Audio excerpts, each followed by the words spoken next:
Blood dripped from Gabriel's knuckles as he stared at the trembling, plus-sized woman weeping on his Persian rug. She wasn't supposed to be here, but when she finally choked out the words, "My father," and "my brother did that," the city's most ruthless kingpin didn't reach for his gun. He reached for his phone to order a massacre.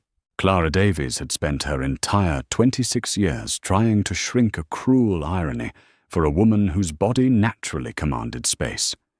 She was fat a word her father Richard and her older brother Jonathan wielded like a serrated blade whenever they needed to carve away her self-esteem.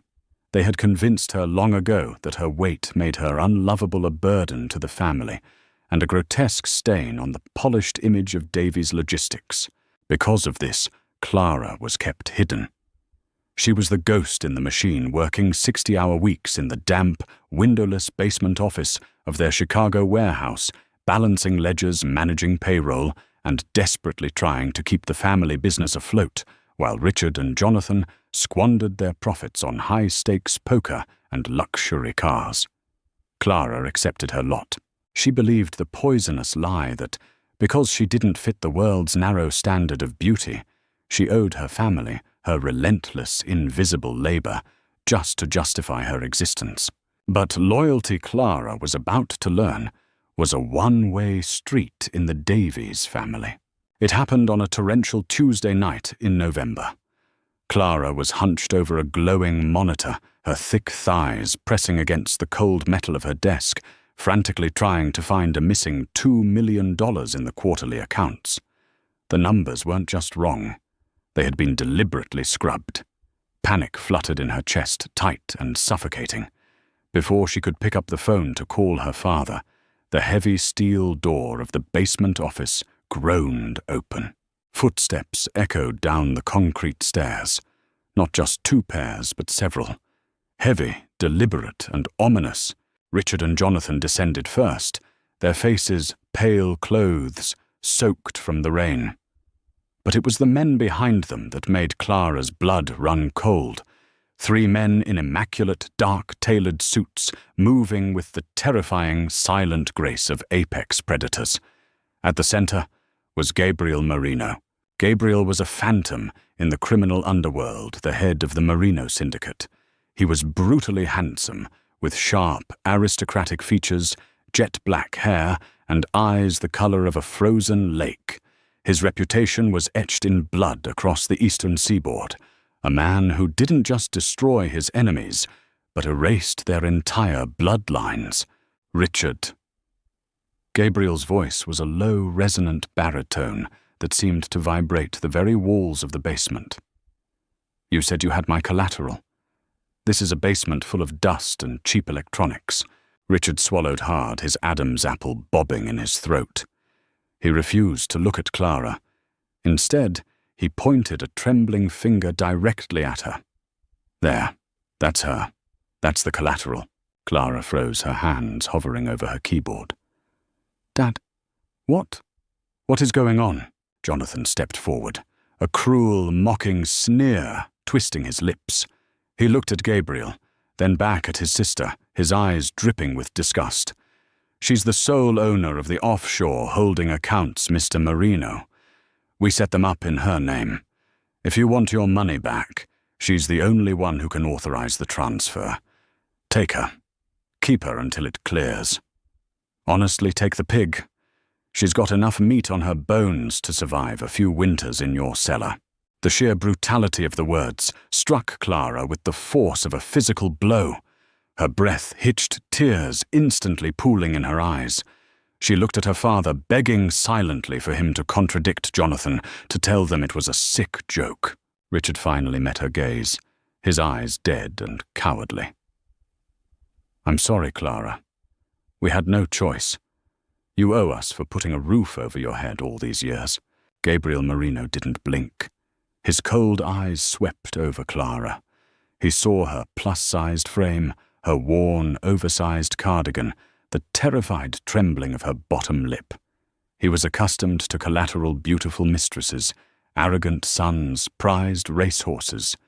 He had never been handed a terrified broken woman who looked as though her own family had already shattered her soul into 1,000 pieces. "Take her!" Gabriel commanded his men quietly. When the two enforcers stepped forward, Clara didn't fight. The betrayal was so absolute, so profoundly deep that it paralyzed her. As cold steel handcuffs were locked around her thick wrists, biting into her skin, she realized the horrifying truth. Her family hadn't just used her as collateral. They had thrown her to the wolves, hoping she would be devoured so they could escape. As she was dragged up the stairs, Jonathan's laugh echoed in the stairwell. "Don't feed her too much, Marino. She'll eat you out of house and home." Clara squeezed her eyes shut, letting the darkness take over as the cold rain of the Chicago night washed over her face, her father's cowardly silence ringing louder than the thunder. The Marino estate was a sprawling Gothic fortress nestled in the isolated hills outside the city. Clara was not thrown into a damp dungeon as her brother had cruelly predicted. Instead, she was placed in a sterile, high-security guest room. It had no windows, only smooth grey walls, a heavy mahogany desk and a simple bed.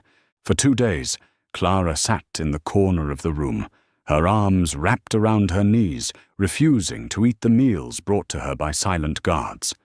The silence was deafening, leaving her alone with the agonizing realization of her reality.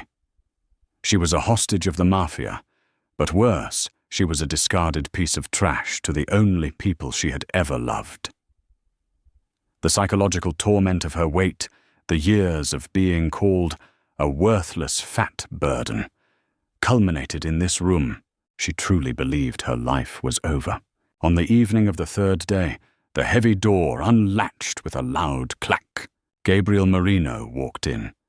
He had removed his suit jacket, wearing only a black dress shirt, with the sleeves rolled up, revealing forearms corded with muscle and dark, intricate tattoos.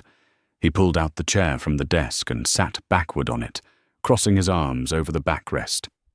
He stared at her for a long, calculating minute.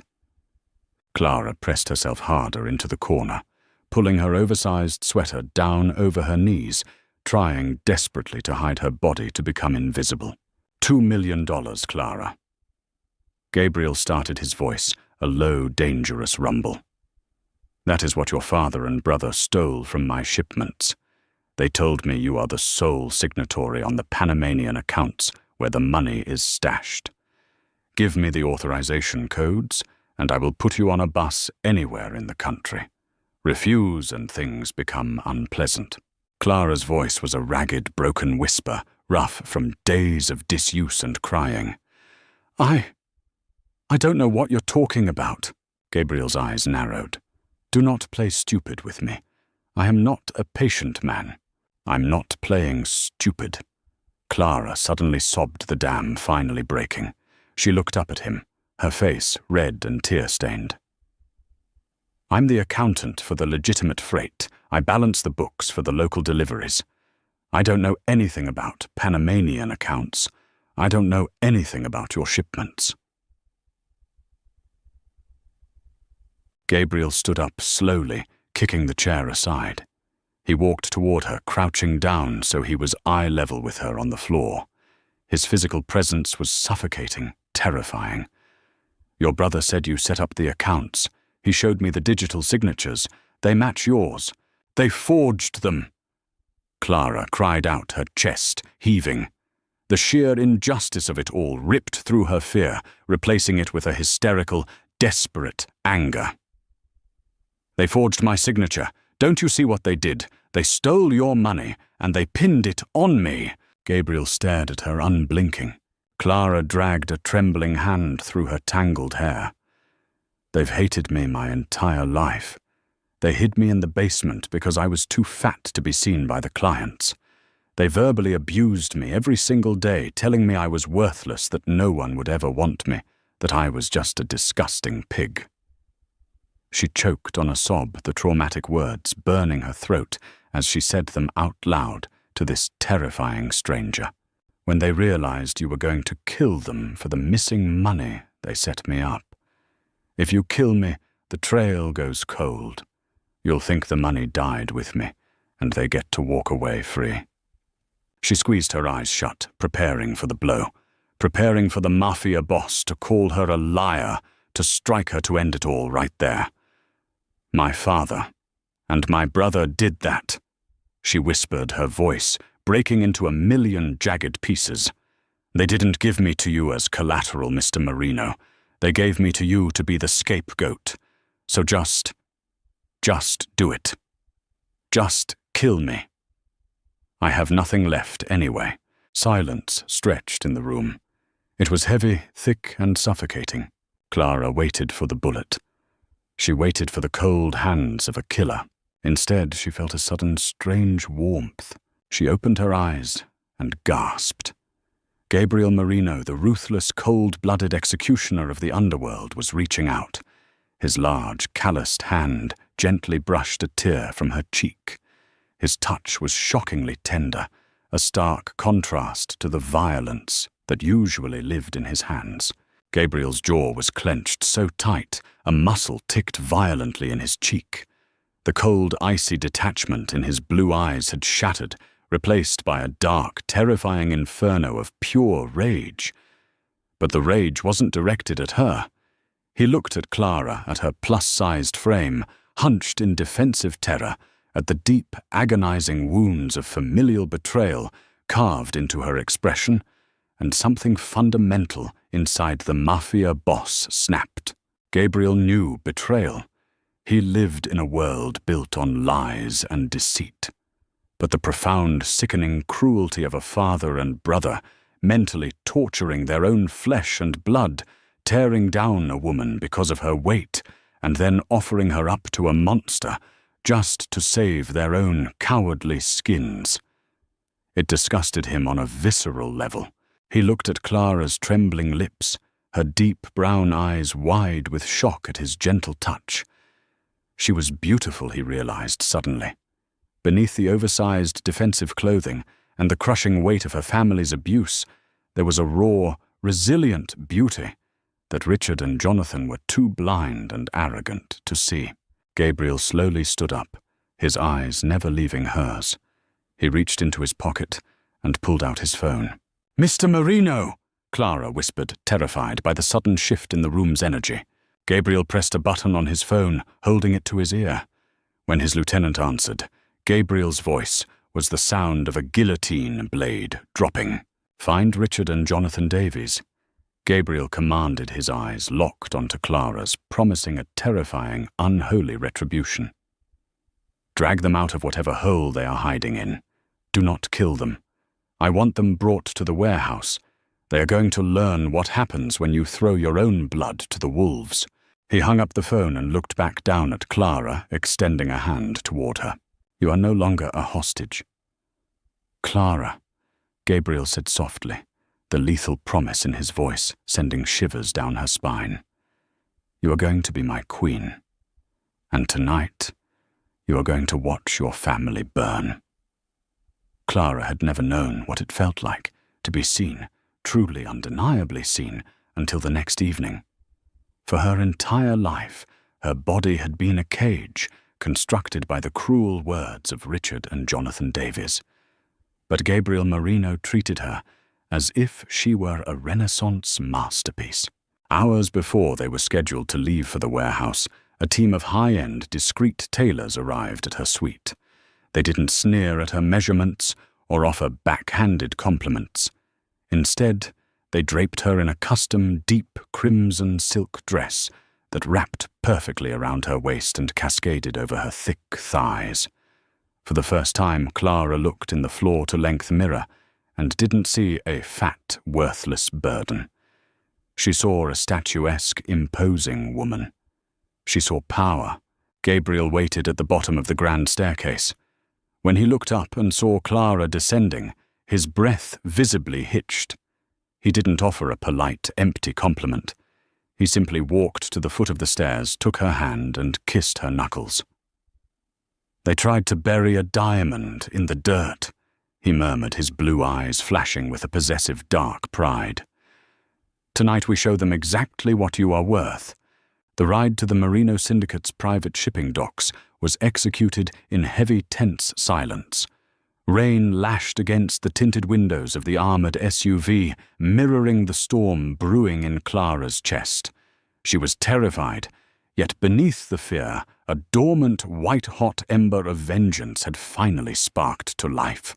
When the heavy steel doors of the warehouse rolled open, the smell of brine, rust, and damp concrete filled the air. At the center of the cavernous room, illuminated by harsh industrial floodlights, sat Richard and Jonathan. They were bound to steel chairs, their expensive tailored suits torn and stained with grease and blood. 3 of Gabriel's heavily armed enforcers stood in the shadows, silent as statues. As Gabriel and Clara stepped into the circle of light, Richard's head snapped up. His eyes widened in absolute shock. He expected Gabriel. He did not expect Clara radiating a fierce, untouchable dignity in her crimson dress, standing shoulder to shoulder with the most feared man in the city. Clara. Richard gasped, his voice raspy and broken. Jonathan scoffed, spitting a mouthful of blood onto the concrete, his arrogance refusing to die even in the face of death. Look at you dressing up the pig merino.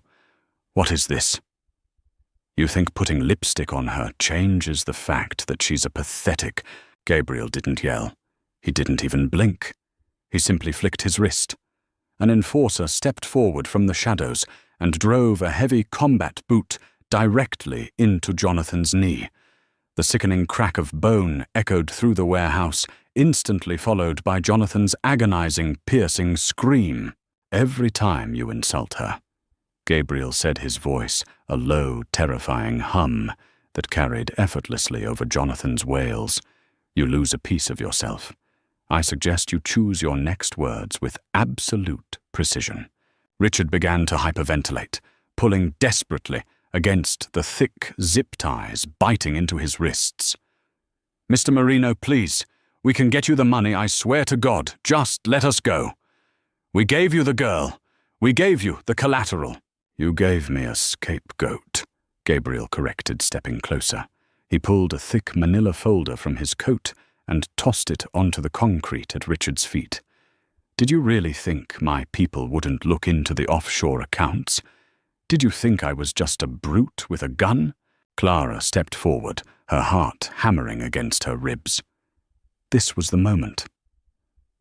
"I balanced the books for Davies Logistics for 8 years, Dad," she said, her voice shaking at first, but growing steadier with every syllable.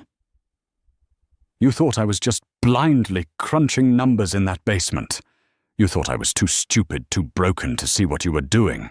Richard stared at her genuine panic, finally breaking through his cowardly facade. "I saw the phantom shipments," Clara continued, her eyes narrowing. "I saw the diesel fuel overages. I knew you were skimming. But what I realized in Mr. Marino's guest room was where it was going. You didn't just steal the $2 million. You sold out Mr. Marino's smuggling routes to the O'Bannon syndicate. You took a payout from Liam O'Bannon to sabotage Marino shipments, and you framed me so Gabriel would kill me and the trail would end." Gabriel looked at Clara, a smirk of deep, profound respect touching his lips. She had figured it out entirely on her own, using only her eidetic memory of the company ledgers, confirming exactly what his hackers had discovered an hour prior. "You lying bitch!" Jonathan shrieked through his tears, clutching his shattered knee. "She's lying. She's trying to save her own fat ass." Gabriel stepped forward, unholstering the heavy silver pistol from his waistband. He pressed the barrel directly against Jonathan's forehead. The younger man instantly froze, sobbing a dark stain spreading across the front of his torn trousers. "I don't kill liars, Jonathan," Gabriel whispered. "I killed traitors, and you sold me to the Irish. Please!" Richard screamed, thrashing in his chair. "Take the company. Take Davies Logistics. Take the houses, the cars, everything. Just let us live." Gabriel slowly lowered the gun, a cold, calculating smile spreading across his face. "Death is too easy for men like you. You fear poverty. You fear irrelevance. You fear being looked down upon more than you fear the grave. Gabriel gestured to his enforcer, who stepped forward with a sleek tablet and a biometric scanner. You are going to sign over every single share, every asset, every property of Davies Logistics. But not to me. Gabriel turned to look at Clara. You are signing it all over to Clara. Richard's face drained of all color. No. No, she doesn't know how to run a company. She's just a brilliant forensic accountant who kept your miserable failing empire afloat while you gambled it away. Gabriel interrupted sharply. Sign. Trembling, broken and weeping, Richard and Jonathan pressed their thumbs to the scanner, legally transferring their entire lives to the woman they had tormented for 2 decades. Now, Gabriel said, pocketing the tablet. My hackers have forwarded all the evidence of your embezzlement, not just my money, but the millions you stole from your legitimate clients to the FBI. The feds are waiting outside your penthouse right now. You are going to spend the next 30 years in a federal penitentiary, and every day you sit in a concrete cell, I want you to remember that the daughter you called worthless owns your empire, and she is untouchable. Gabriel turned his back on them. He offered his arm to Clara. She looked down at her father and brother, broken, sobbing, and pathetic. The massive weight she had carried on her shoulders her entire life suddenly vanished. They had absolutely no power over her anymore. She took Gabriel's arm, holding her head high, as they walked out of the warehouse, leaving the Davies men to rot in the ruins of their own arrogance. 6 months later, the criminal landscape of the city had completely transformed, and so had Clara. She was no longer Clara Davies, the ghost of the basement. She was Clara Marino. Their wedding had been a private, heavily guarded affair in Tuscany, far from the blood and concrete of Chicago. Gabriel had proven to be exactly what he promised, a man who worshipped her mind, her resilience, and her body. He banished the ghosts of her past with a fierce, protective love that terrified and thrilled her. He kissed the curves she had been taught to hate, tracing her stretch marks like they were maps to hidden treasures, constantly reinforcing that she was his equal, his partner, his queen. But Clara wasn't just a mob wife, content to sit in a mansion. She had taken the rotting carcass of Davies Logistics, purged the corrupt staff, and rebuilt it into a multi-million-dollar legitimate freight empire. It became the perfect impenetrable front for Gabriel's operations. Law enforcement couldn't find a single discrepancy in her books. She was a savant with numbers, and Gabriel's syndicate flourished under her brilliant, meticulous financial restructuring. The underworld whispered about her. They called her the heavy crown of the Marino family, but peace in their world was always temporary. Liam O'Bannon, enraged by the loss of his informants and the sudden airtight efficiency of Gabriel's empire, decided to make a desperate play. It happened at the annual Marino Charity Gala, a high society event hosted at a towering downtown hotel designed to publicly wash Gabriel's reputation. Clara was holding court in the grand ballroom, dressed in a breathtaking sapphire gown, sipping champagne, while effortlessly charming city councilmen. Gabriel stood a few feet away, his eyes constantly scanning the room, though his gaze always returned to his wife. Clara smiled politely at a judge's wife, but her sharp eyes caught a subtle inconsistency near the service doors. She managed the logistics and payroll for all Marino-owned properties. She knew exactly what the catering staff's uniforms looked like, and she knew the protocols.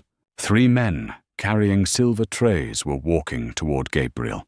Their white shirts were too stiff, hiding the bulk of body armor beneath. But it was their footwear that confirmed her terrifying suspicion. They weren't wearing slip-resistant kitchen shoes. They were wearing heavy lace-up tactical boots. Her heart slammed against her ribs. She didn't scream. Panic would cause a stampede. Clara dropped her champagne glass. It shattered on the marble floor with a sharp crash. As Gabriel spun toward the noise, Clara locked eyes with him and signed a quick, discreet gesture. They had developed a tap to her collarbone. Threat approaching. Gabriel's survival instincts flared instantly. Before the O'Bannon assassins could raise their suppressed weapons from beneath the silver trays, Gabriel drew his weapon and fired. Chaos erupted. Screams tore through the ballroom as guests dove for cover. The assassins returned fire, shattering the grand chandeliers. Gabriel's enforcers instantly flooded the room, turning the gala into a war zone. Gabriel lunged across the floor, tackling Clara behind a massive, overturned marble table. "Are you hit?" He roared over the deafening gunfire, his hands frantically checking her for blood. "I'm fine," Clara yelled back, her mind racing. "It's O'Bannon's men. They came through the kitchen service elevators. We need to move. We're pinned down," Gabriel shouted, firing 2 precise shots over the table. "Gabriel, listen to me." Clara grabbed his lapels, forcing him to look at her. "I audited this building's architectural blueprints last month. For the tax zoning appeal, the kitchen service elevators lead down, but there's an old laundry chute directly behind the ice machines that drops straight into the sub-basement parking garage. Your extraction vehicles are parked on level C, right?" Gabriel stared at her, awe piercing through the adrenaline of the firefight. "You memorized the blueprints?" "I memorize everything," she said, a fierce, unapologetic smile on her face. Following Clara's exact directions, Gabriel and his elite guards laid down covering fire, pushing back the assassins just enough to breach the kitchen doors. Clara led them through the labyrinth of the commercial kitchen, bypassing the compromised elevators, and locating the heavy steel door of the industrial laundry chute. They dropped down the chute landing safely in the canvas carts in the sub-basement, mere yards away from their armored convoy. By the time O'Bannon's men realized they had lost their targets, Gabriel's backup teams had arrived, wiping out the Irish Syndicate's hit squad entirely. As the armored SUV sped away from the hotel, the sirens wailing in the distance, Clara leaned back against the leather seat, her chest heaving. She looked down at her hands. They weren't trembling. Gabriel reached out his large hand, wrapping around hers. He pulled her gently into his chest, burying his face in her hair. "You saved my life," he whispered, his voice thick with emotion. "You saw what my best men missed." Clara looked up at him, the neon city lights flashing across his aristocratic face. She thought about Richard and Jonathan, currently sitting in an 8x8 concrete cell, scrub-brushing prison toilets while they served out their 30-year sentences. They had called her stupid. They had called her a pig. They had tried to throw her to the wolves, but they had forgotten one crucial detail. When you throw a brilliant, resilient woman to the wolves, she doesn't get eaten. She comes back, leading the pack. "I told you, Gabriel," Clara murmured, leaning up to kiss the man who had shown her exactly what she was worth. "I'm not a hostage anymore. I'm the queen, and in the dark, thrilling embrace of the Mafia's most feared boss, Clara Marino finally knew unequivocally that she was beautiful, she was brilliant, and she was entirely unshakable. If Clara's incredible journey from a bullied hidden daughter to a powerful, unshakable queen left you speechless, hit that like button. Familial betrayal is a deep wound, but watching karma catch up to Richard and Jonathan is the ultimate justice. What would you have done in Clara's shoes? Let us know in the comments below. Don't forget to share this story with your friends and subscribe to our channel for more thrilling, jaw-dropping, true-to-life dramas.